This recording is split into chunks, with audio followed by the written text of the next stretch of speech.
নবী সাল্লাল্লাহু আলাইহি ওয়াসাল্লাম বলেছেন চোখের বদনজর এমন সত্য যে একটা উটকে এই রান্নার ডেকচির মধ্যে ঢুকাই ফেলতে পারে।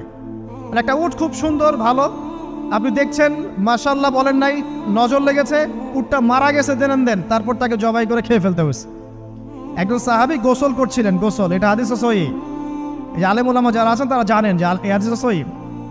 একজন সাহাবী গোসল করছেন, তার গায়ের চামড়াটা খুব সুন্দর ছিল, একদম স্কিনটা অনেক সুন্দর থাকে না এমন কিছু মানুষ।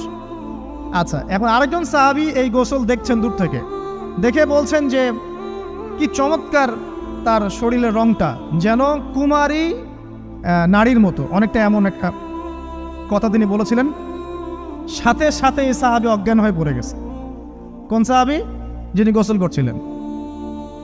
এটার আপনি কোনো ব্যাখ্যা দিতে পারবেন না, তো এখানে কোনো সায়েন্স দিয়ে বা মেডিকেল সায়েন্স দিয়ে আপনি কোনো ব্যাখ্যা করতে পারবেন না। একটা ব্যাখ্যা দিতে পারেন, কিন্তু কেন সেটা হলো সেটা আপনি অ্যান্সার খুঁজে পাবেন না।